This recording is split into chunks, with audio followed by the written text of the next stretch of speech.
Good afternoon, everybody. Welcome to today's webinar. Today, we've partnered with iBankonIT and Garry Anzaroot. Hi, Garry. How are you today? I'm doing great. How about you, AJ?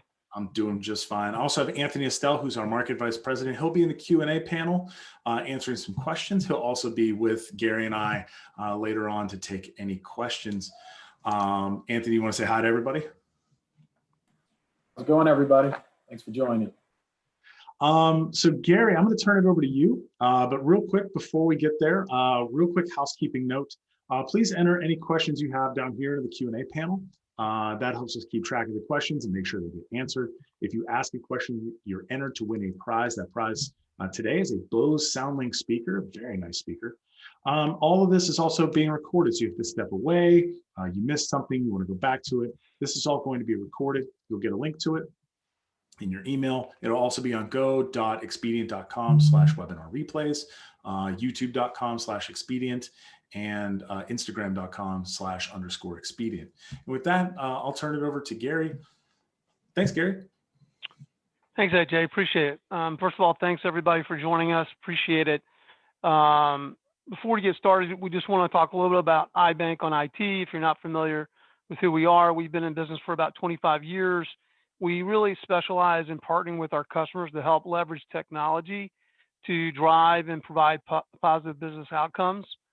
We work across the entire technology stack, so everything that you need from a help desk support or laptop or anything to the cloud, we do all that. And then one of the things that I think really differentiate us is that we're really is important to us is providing a great customer experience, and we do that along every step of the way to make sure that we're delivering on the expectations that our customers are looking for, that we're hitting all the milestones, and at the end of the day, we've done that job effectively to everybody's satisfaction.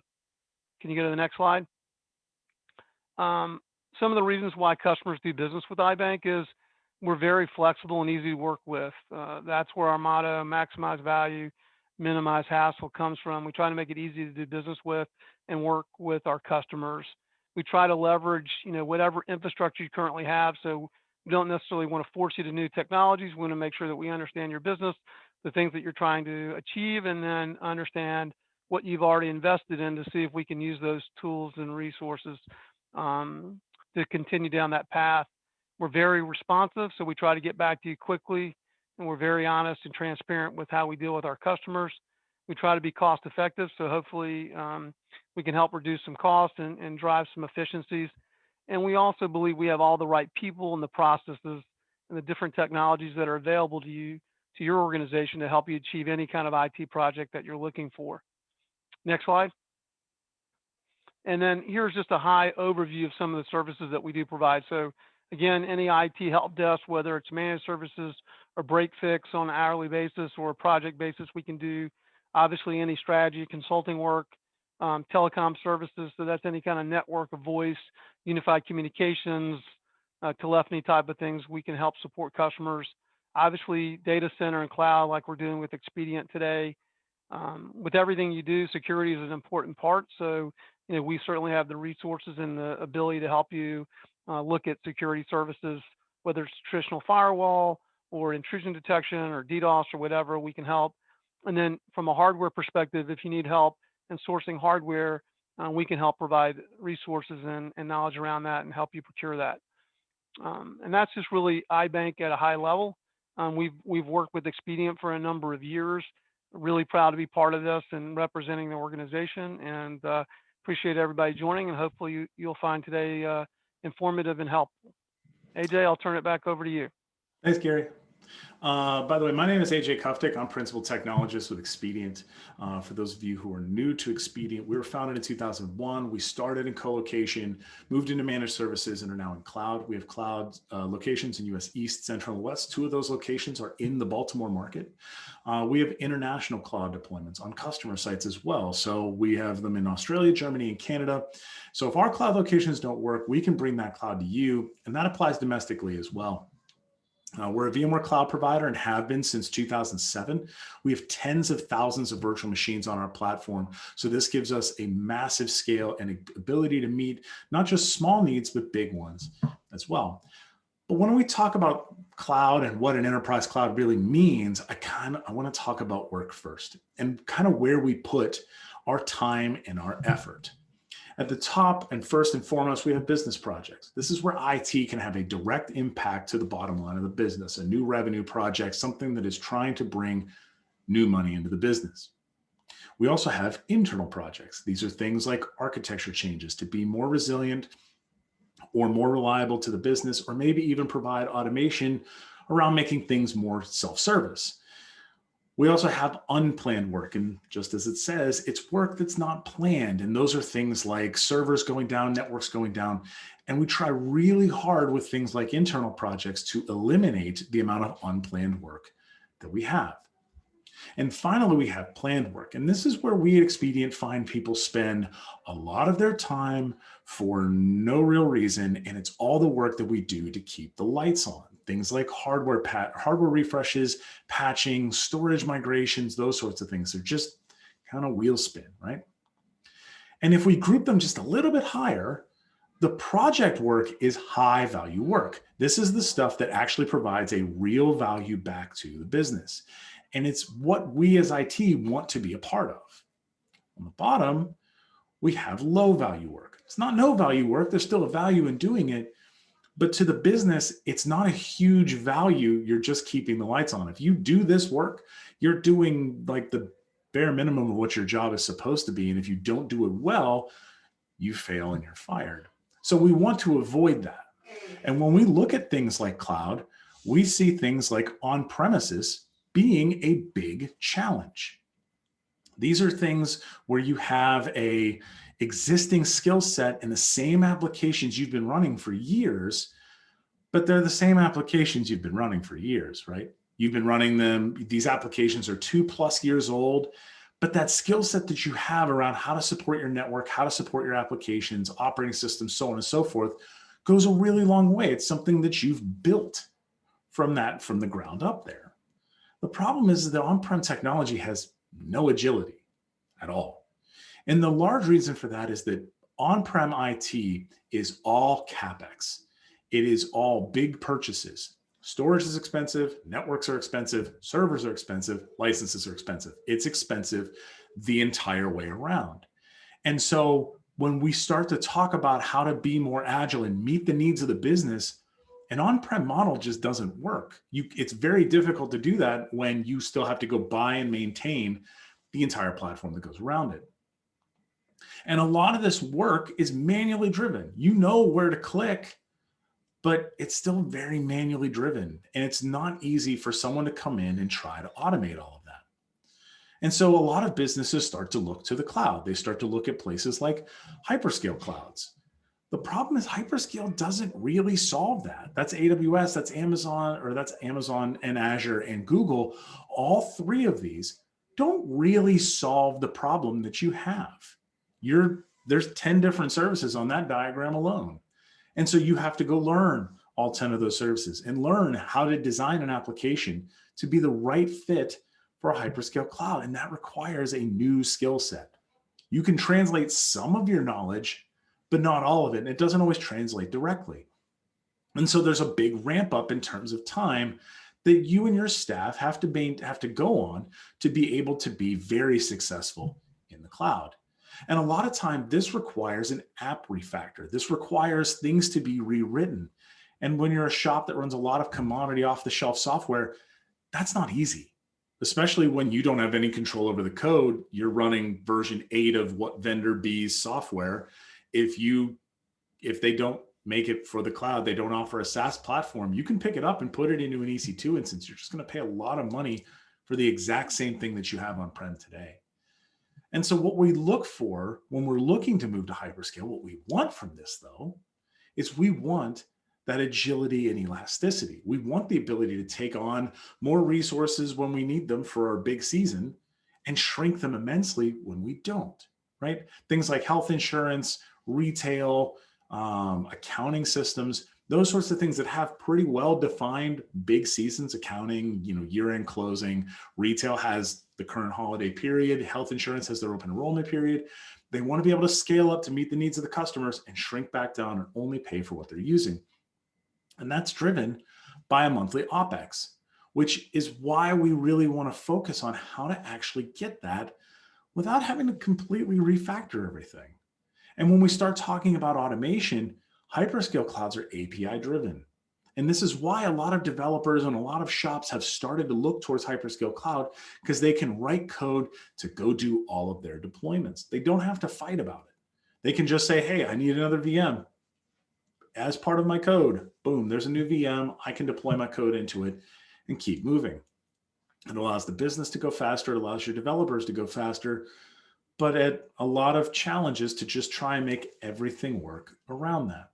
So there has to be some sort of balance in the middle, a way where I can take my existing skill set and my same applications, because changing those applications is hard, but get that elasticity, that monthly OpEx, and all of those API-driven capabilities so I can move the business forward.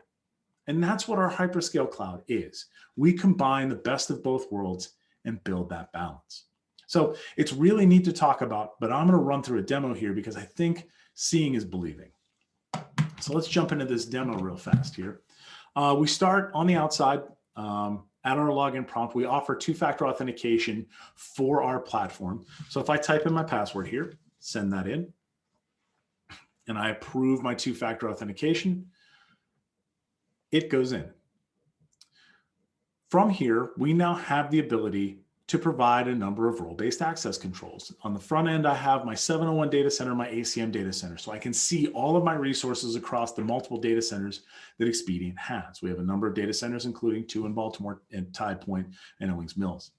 So if I go in, I go to administration, I can see all of the users that are in here, but I can also see roles. These are the out-of-the-box defined roles, but I can go in as the user or as an admin of this platform, which you would be if you were a customer, and provide these roles yourself. You can maybe grant view rights to everything, or maybe you want to scroll down and only give your developers the ability to edit CPU, hard disk memory, network, and create, but I don't want to give them delete rights so they don't accidentally delete something, right? This is what we call a co-managed system. We manage the platform, you manage your little piece of it, so you still have the control that you need for your organization.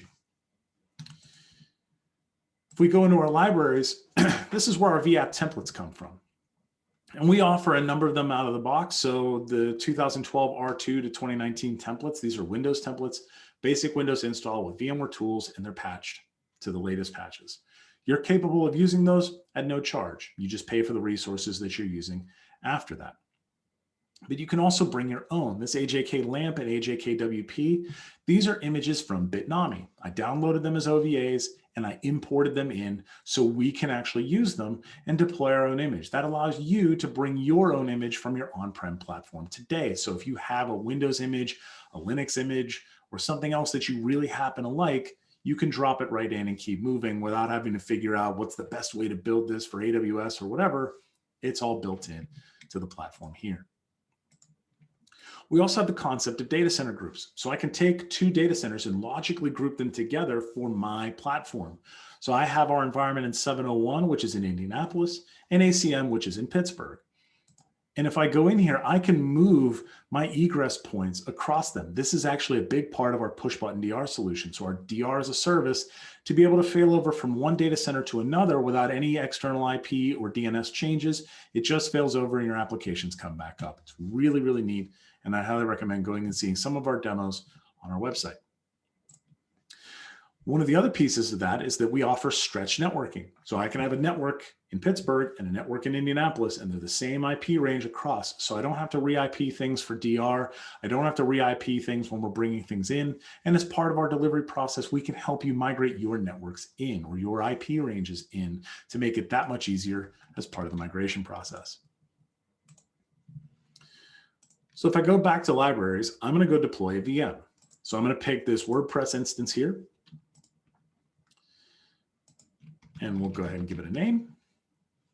And I'm going to set my runtime lease to never expire. If you have maybe a test workload that you want to spin up or you want to do something that's very temporary, you can stand it up and it'll automatically shut off after a set number of hours.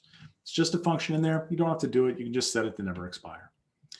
I'm going to pick our ACM data center And this is going to land it on the vSAN storage that powers our enterprise cloud.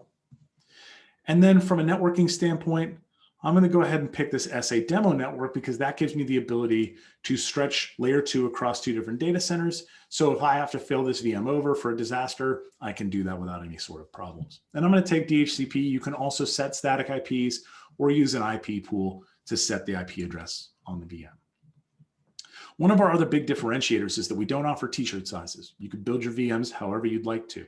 We have a concept called resource pools. You get a set amount of resources that you're able to use and spin up and spin down inside of them, and you pay per month for that whole resource pool. That gives you a very predictable monthly cost. There's no big eyeball bugging out of your head. Oh, why did I spend so much money? Because we used too much or we didn't shut something down. The resource pool is the same every single month, and that gives you a very predictable cost that makes your CIO and your CFO happy. But what we can do here is I can set the number of CPUs and cores per socket, just like you would in your existing vCenter. And I can pick any number of gigs of RAM that I want to put inside my VM. So I'm going to pick this one's 2 gigs. And I can also set my hard disk size. So if I have an appliance that I know doesn't really need to change, I can set the hard disk and be done. Or I can add another drive. I can add more storage to this existing drive and have it meet the needs of the applications that I'm bringing in. We'll click next and finish, and that'll go off and deploy. So while that's deploying, let's take a look inside of our ACM data center. And you can see the VM list that we have here. And one of the nice capabilities of our platform is that it looks very similar to what you're running today. And that's because it's very similar to what you're running today. It's the same vCenter, same ESX, NSX, and vSAN on the bottom that you would run on-prem. So the way that your applications perform on-prem is the way they're going to perform here. Maybe our hardware is a little bit newer, but you don't have to worry about any of the patching or any of the maintenance that goes behind that. That's on us to take care of. So you get all the benefits of a VMware platform without all the effort. Sounds pretty great, right? When I go into my networks, I can see my stretch network here at the top, but I can also see I have a number of other options. I have this isolated network, which has the same IP range, but it's more of a quarantine network. Maybe I have this for cross-cluster connections, or I have it for quarantine. If something is breached, I can move it into that network and I can't talk to anything. So we're able to bring in a bunch of different network capabilities because of that power of NSX on the back end of the platform. And if I go into my NSX Edge, I can actually see some of the services that are available. So things like we can do our external firewall. So this is our Edge firewall. And along with our Juniper VSRX firewall, we can provide a number of firewall capabilities into the platform. Again, we manage the platform, you manage the rules, which is the more important part for you. So all of these rules are user creatable, editable, changeable. You can do everything that you need to do here.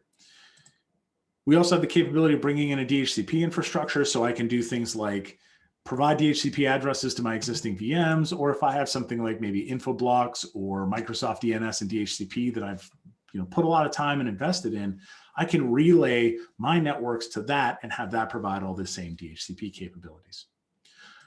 We also offer a layer 4 load balancer here. So this is our ability to provide local load balancing inside of this data center. Say I have one IP that I want to serve from 2 different VMs. I can do that through this load balancer capability. It's baked into the platform. You just go ahead and use it. We also offer global state load balancing. So if I want to balance across 2 different data centers, we can do that as well. Hey, AJ, do we want to see if anybody has any questions? I think there's a couple that have come up on the Q&A.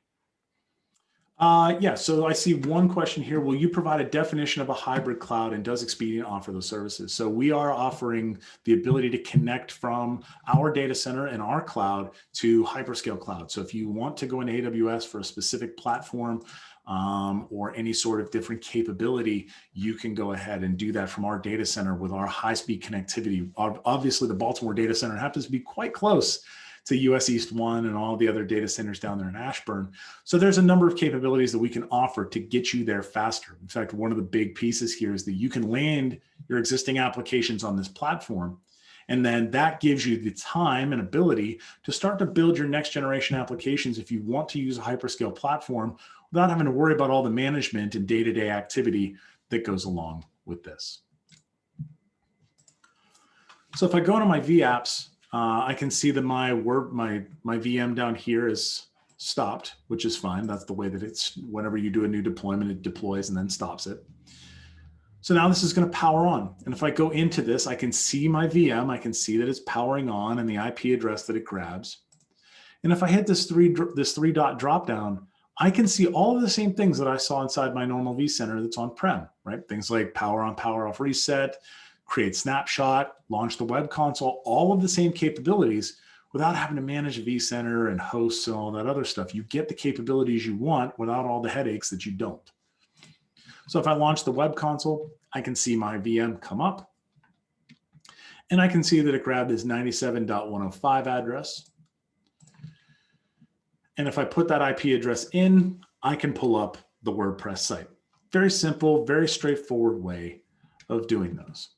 But let's say, for the sake of this, that I wanted to monitor this, right? I want to make sure that my VMs, when they come up, that I have the capability to keep track of things.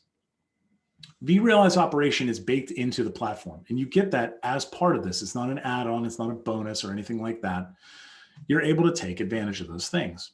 So I can look at an organization overview and see my CPU, my memory, and my storage, and I can see how much resources I'm using across the board. But if I want to dive a little bit deeper, I can look at my VApps and see things like maybe this Ubuntu One VM, and I can see my CPU usage, my memory usage, and storage usage, and all the things that we had previously seen on-prem, but now I have it baked into the cloud. And with the metric selector, I can dig deeper onto things like CPU ready time and network latency and those sorts of things, all the same sort of metrics that you would normally look for on-prem. So as you're trying to make sure that your applications and everything are running well, you're capable of pulling all that data in. But when you deploy a web server, people start to get nervous, right? So one of the other pieces of this that, again, is baked into the platform as part of the service, is not an add-on, is our distributed firewall. So I can have all of my micro-segmentation as well baked in. So right now, we're blocking, we're allowing in HTTPS, but we're blocking ping for anything that's tagged as part of the web server group. And if I go into my security tags, I can go in and I can add that one. I can add this web server in and tag it, and then it's added to the security group. So now when I go back to my distributed firewall,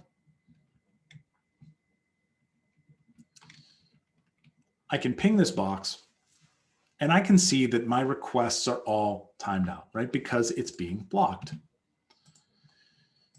If I take this rule and I move it down and I save my changes, I've just flipped an allow and a block rule. So now the ping will be allowed. If I go down, I can see that my request is timing out. The rule hits all of the hosts and my ping goes through.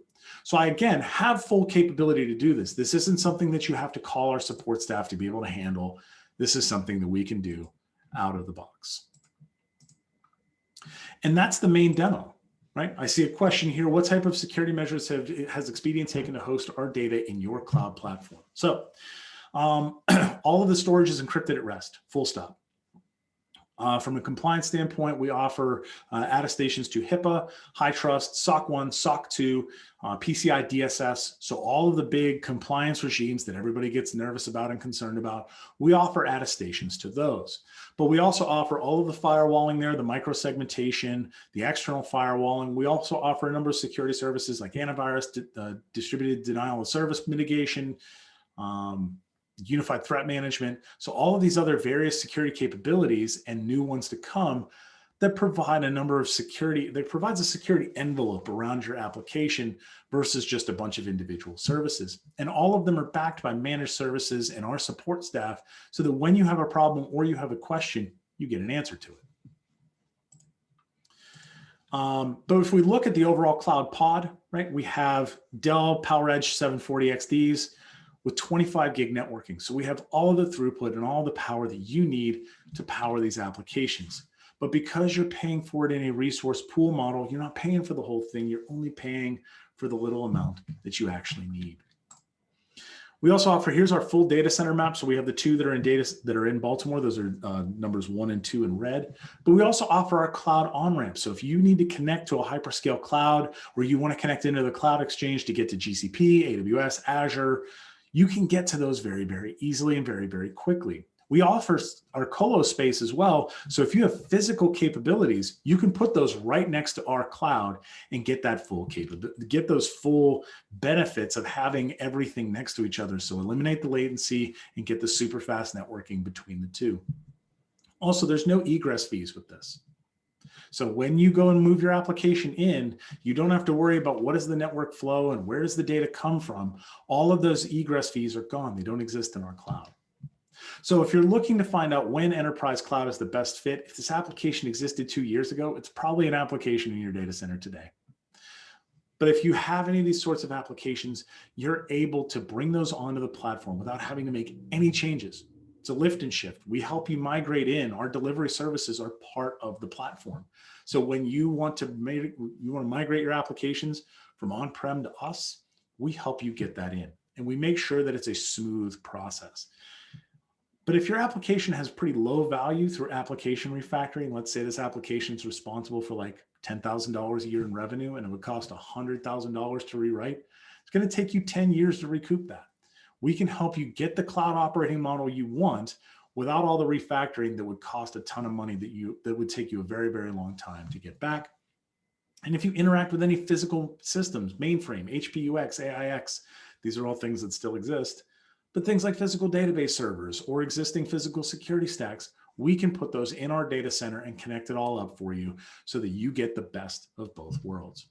So if you want to get your hands on this and click around just like I did, you can go to expedient.com/VMware-test-drive and you can sign up for a free 30-day test drive. You get 128 gigs of RAM and a terabyte of storage for all of your applications.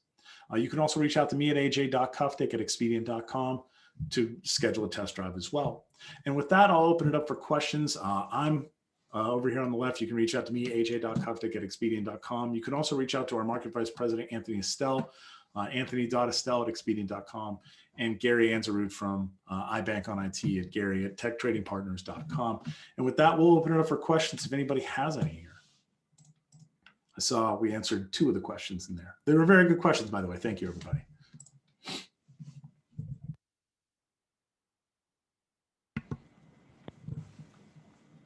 Garry, what are you seeing from your customer base around, wanting to migrate to the cloud and take on those sorts of capabilities?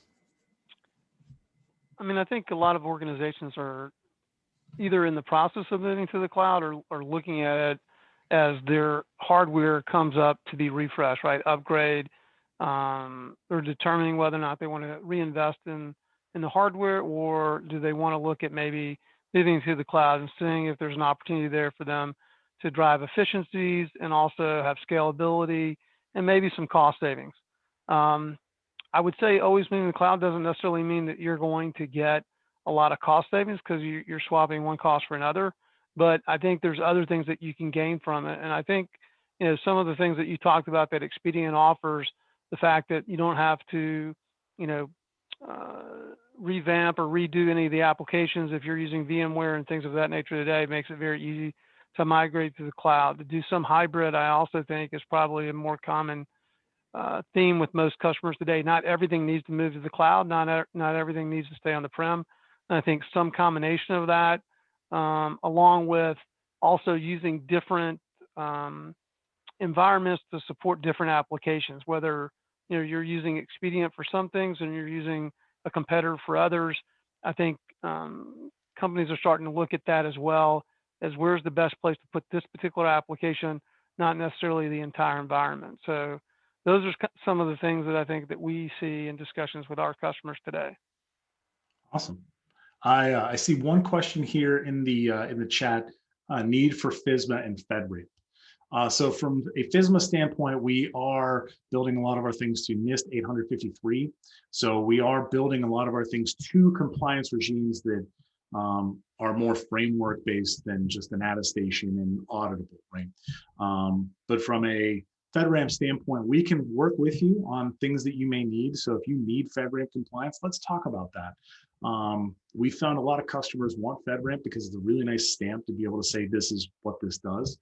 But a lot of that is built on top of existing things like NIST, HIPAA, High Trust, SOC 1 and SOC 2. So there's things inside of FedRAMP that we can line up from other controls to meet your needs from a FedRAMP standpoint. But from a distinct FedRAMP, we have the stamp answer that no. But we can help work around that. And I'm sure Anthony has a lot of thoughts around FedRAMP and those sorts of needs being in that Baltimore area and seeing that from a lot of the federal government customers, that sort of thing.